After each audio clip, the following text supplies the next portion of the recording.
बच्चों, कैसे हो आप सब। बेटा हम लेसन 5 कर रहे थे नई समस्याएं, जिसमें हमारे 4 पॉइंट कंप्लीट हो गए थे। उसके आगे बेटा हमारे 5 पॉइंट और बचे हुए हैं, 9 पॉइंट है इसमें, वो आज हम कंप्लीट करेंगे। ठीक है, तो हमारा बेटा 5वां पॉइंट है यांत्रिक उन्नति और रचनात्मक शक्ति में एशिया और यूरोप के बीच अंतर। ध्यान से सुनना बेटा। अकबर के दरबार में पुर्तगाली जेसुइट बताते हैं। कौन बताते हैं बेटा?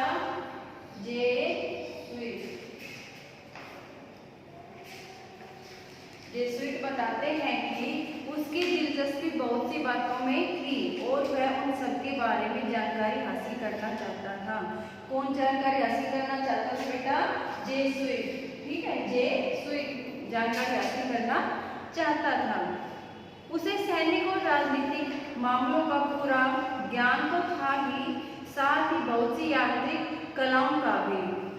इसको जो जेसुइट है, इसको राजनीतिक मामलों में बहुत ज्यादा इसको ज्ञान था, साथ ही यांत्रिक कलाओं का भी ज्ञान था इसको।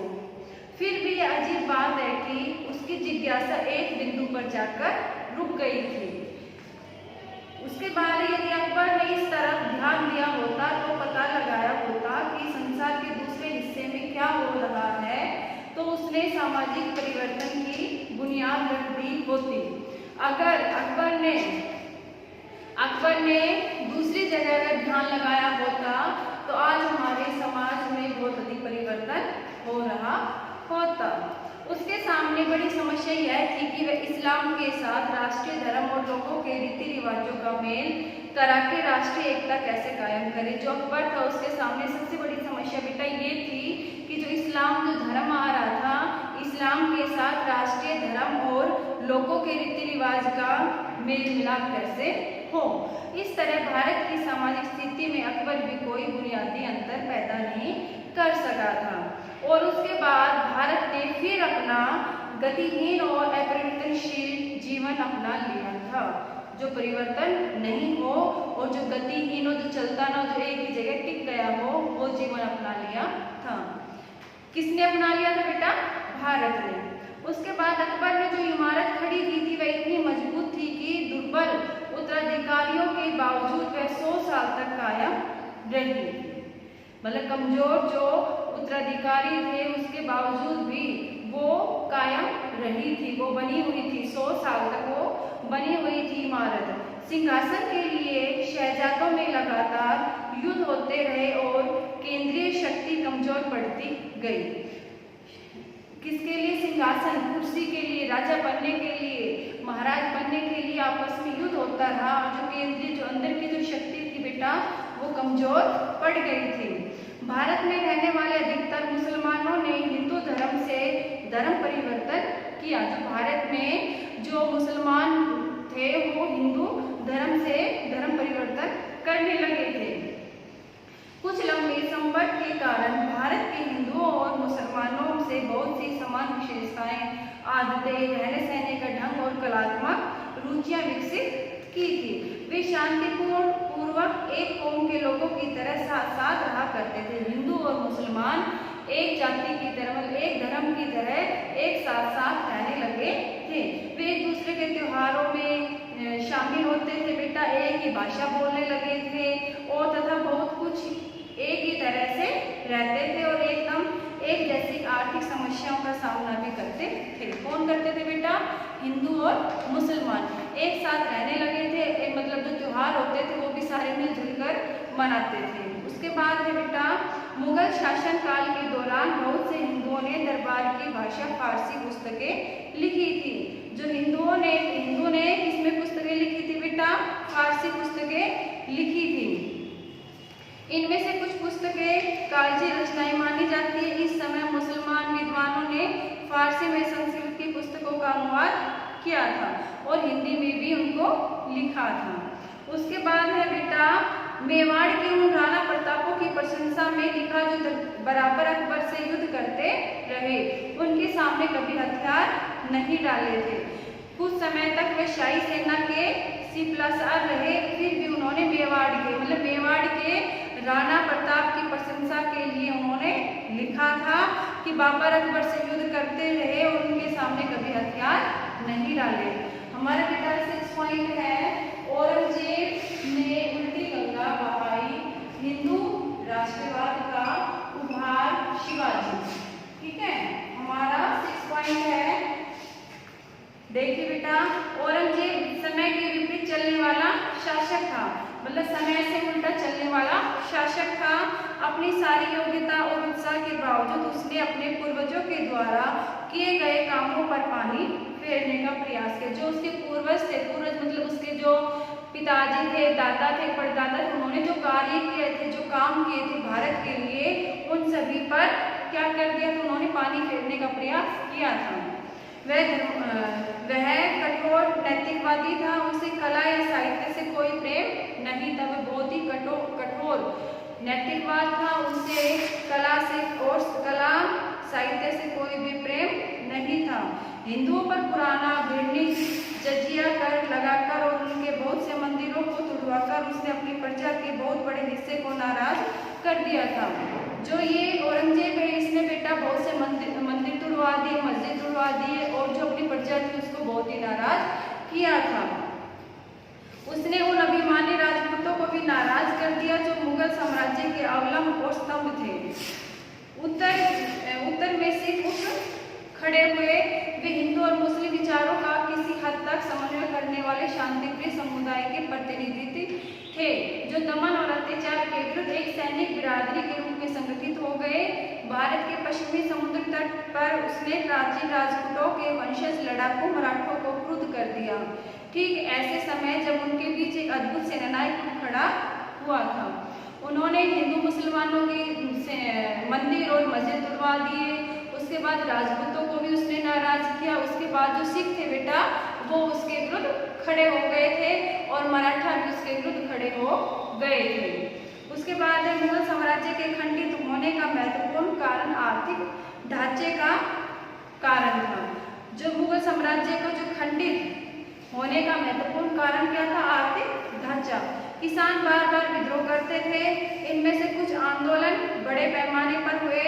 1669 ईस्वी में 1669 ईस्वी में जाट किसान जो राजधानी से बहुत दूर नहीं थे, बार बार दिल्ली सरकार के खिलाफ खड़े होते रहे। गरीब लोगों का एक अन्य विद्रोह सतनामियों का था। उस समय जब साम्राज्य में फूट और बगावत फैली हुई थी, पश्चिमी भारत में नई मराठा शक्ति विकसित हो रही थी। जब भारत में साम्राज्यवाद में फूट और बगावत फैली हुई थी, तो बेटा पश्चिमी भारत में नई मराठा शक्ति विकास हो रहा था। मराठा शक्ति का विकास हो रहा था और अपने को मजबूत कर रही थी। शिवाजी कौन था? जो मराठा की शक्ति कौन था बेटा? शिवाजी। ठीक है, शिवाजी जिनका जन्म 1627 ईस्वी में हुआ था। किसका जन्म हुआ था बेटा? शिवाजी का जन्म हुआ था 1627 ईस्वी में। उसके बाद पहाड़ी इलाकों के लोगों के आदर्श छापामार नेता थे। उनके घुड़सवार दूर दूर तक छापे मारते थे। जो उनके घुड़सवार थे शिवाजी के, दूर दूर तक छापे मारते थे। उन्होंने सूरत को जहाँ अंग्रेजों की कोठियाँ थी लूटा और मुगल साम्राज्य के दूर दूर तक फैले क्षेत्रों पर चौथ कर लगाया। मतलब कि उन्होंने जो सूरत में अंग्रेजों की जो कोठियाँ थी, जो घर बने हुए थे, बंगले थे, कोठियाँ थी, उन पर उन्होंने आक्रमण किया और मुगल साम्राज्य के दूर दूर तक फैले हुए क्षेत्रों पर अधिकार जमा गया। उन्होंने मराठों को एक शक्तिशाली संगठित फौजी दल का रूप दिया था। जो उनकी जो प्रजा थी, जो उनकी सैनिक थे, उनको शक्तिशाली संगठित फौजी का रूप दिया था। 1680 ईस्वी में उनकी मृत्यु हुई। कब हुई थी बेटा? शिवाजी की मृत्यु 1680 ईस्वी में मृत्यु हुई थी। किसकी हुई थी बेटा? शिवाजी की। लेकिन मराठा शक्ति तब तक बढ़ती गई जब तक भारत पर उसका प्रभुत्व नहीं रहा था। जो मराठा शक्ति थी जब तक बढ़ती गई, जब तक पूरे भारत पर उसका प्रभुत्व स्थापित न हुआ, मतलब उसका अधिकार स्थापित न हुआ। उसके बाद बेटा हमारा 7वां पॉइंट है प्रभुत्व के लिए मराठों और अंग्रेजों के बीच संघर्ष, अंग्रेजों की विजय। इसमें देखो जब इसमें शिवाजी की मृत्यु के बाद भी मराठों ने हार नहीं मानी और वो पूरे भारत पर अपना प्रभुत्व स्थापित करना चाहते थे और प्रभुत्व स्थापित करने के लिए मराठों और अंग्रेजों में युद्ध हुआ था, जिसमें किसकी जीत हुई थी बेटा? अंग्रेजों की विजय हुई थी, जीत हुई थी। सन 1707 में औरंगजेब की मृत्यु के बाद 100 वर्ष तक भारत पर अधिकार करने के लिए विविध रूपों में संघर्ष चलता रहा। 1707 ईस्वी में औरंगजेब की मृत्यु के बाद 100 वर्ष तक भारत पर अधिकार करने के लिए विविध रूपों में संघर्ष चलता रहा। 18वीं शताब्दी में भारत पर अधिकार के 4 दावेदार थे। इनमें से भारतीय थे, मराठे और दक्षिण में हैदर अली और उसका बेटा टीपू सुल्तान था। विदेशी से फ्रांसीसी और अंग्रेज। मराठे पूरी तरह भारतवर्ष पर अपनी हुकूमत कायम कर लेंगे और मुगल शासन के उत्तराधिकारी होंगे। कोई शक्ति इतनी मजबूत नहीं रह गई कि उनका सामना कर सके। किनके सामना ना कर सकते, किसका सामना नहीं कर सकते थे? मराठों का सामना नहीं कर सकते थे। ठीक उसी समय 1739 में, किस समय बेटा? 1739 ईस्वी में उत्तर पश्चिम में एक नया बवंडर खड़ा हुआ। ईरान का नादिर शाह दिल्ली पर टूट पड़ा। जो ईरान का नादिर शाह था ये दिल्ली पर टूट पड़ा। टूट पड़ा का मतलब उस पर आक्रमण कर दिया। उसने बड़ी मारकाट और लूटपाट मचाई थी। किसने बेटा? नादिर शाह ने। अपने साथ बेशुमार डॉलर ले गया था वो, जिसमें प्रसिद्ध दिल्ली के शासक कमजोर और नपुंसक हो चुके। दिल्ली में जो शासक चला रहे थे, जो शासक थे, जो शासन चला रहे थे, वो कमजोर हो चुके थे बेटा। और मराठों से नादिर शाह की टकराहट नहीं हुई। मराठों की किससे मतलब आक्रमण नहीं हुआ, नादिर शाह से उनका आक्रमण नहीं हुआ, उनके साथ उनकी मुठभेड़ नहीं हुई। उसके हमले से मराठों का काम आसान हो गया।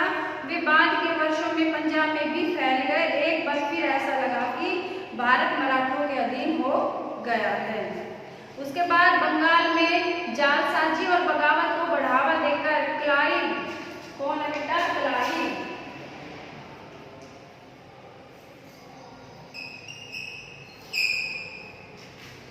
क्लाइव ने थोड़े से प्रयास से सन 1757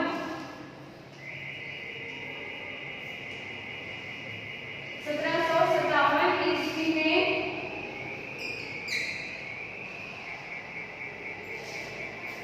प्लासी का युद्ध जीत लिया था। इस तारीख से कभी कभी भारत में अंग्रेजी साम्राज्य की शुरुआत मानी जाती है। इस दिन से भारत में अंग्रेजों का साम्राज्य स्थापित हुआ था। जल्दी ही पूरा बंगाल और बिहार अंग्रेजों के हाथों में आ गया था। उसके बाद है बेटा मराठा सरकारों के बीच आपसी दुश्मनी थी। अंग्रेजों ने उनसे अलग अलग युद्ध करके उन्हें पराजित कर दिया था। 1804 ईस्वी में आगरा के पास अंग्रेजों को बुरी तरह हराया था, लेकिन 1818 ईस्वी तक आते आते मराठा शक्ति अंतिम रूप से कुचलती गई। मतलब 1818 में मराठों का अंत हो गया था। उन बड़े सरदारों ने जो मध्य भारत में उनका प्रतिनिधित्व कर रहे थे, ईस्ट इंडिया कंपनी की अधीनता स्वीकार कर ली थी। उन्होंने ईस्ट इंडिया कंपनी की गुलामी स्वीकार कर ली थी। अंग्रेज इसके बाद भारत के अधिकांश भाग के शासक हो गए थे। मतलब कि भारत में प्रभुत्व स्थापित करने के लिए किस किस में युद्ध हुआ था बेटा? मराठों में और अंग्रेजों में। इसमें अंग्रेजों की विजय हुई और मराठों का अंत हो गया था। हमारा है अगला पॉइंट, 8 पॉइंट है रणजीत सिंह और जय सिंह। आतंक के इस दौर में जनता सामान्य त्रस्त और बस तो जरूर थी, पर अनेक व्यक्ति ऐसे अवश्य रहे होंगे जो उस समय सक्रिय नई शक्तियों को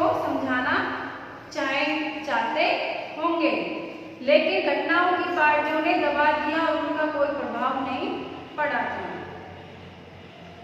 ऐसे व्यक्तियों में जिनमें जिज्ञासा भरी हुई थी महाराजा रणजीत सिंह थे।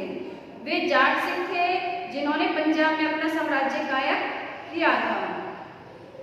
बाद में यह साम्राज्य कश्मीर और सरहदी सूबे तक फैल गया था। अपनी कमजोरियों के बावजूद वह एक अद्भुत व्यक्ति था। कौन था बेटा? महाराज रणजीत सिंह। वह अत्यंत मानवीय था। उसने एक राज्य और शक्तिशाली सेना का निर्माण किया था।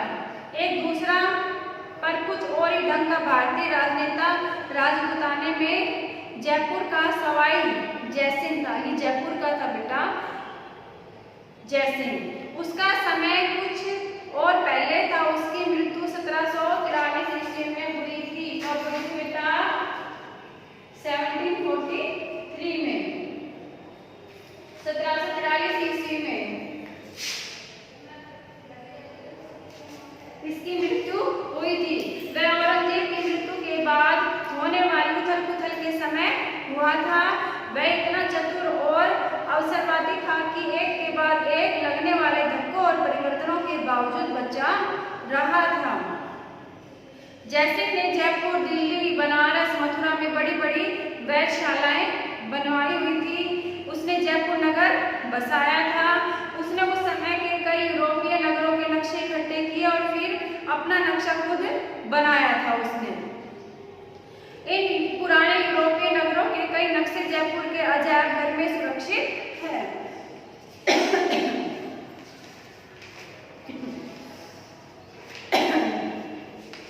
हमारा लास्ट पॉइंट है बेटा, भारत की आर्थिक पृष्ठभूमि, इंग्लैंड के दो रूप।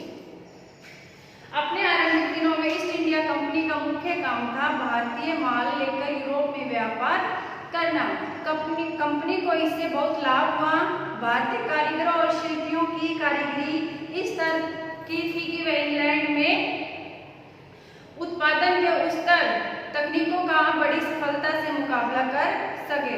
ठीक उसी समय जब व्यापारियों की कंपनी होने के कारण वह धन कमाने पर तुली हुई थी। उसी समय जब वह तेजी से उपार्जन कमा रही थी, एडम स्मिथ ने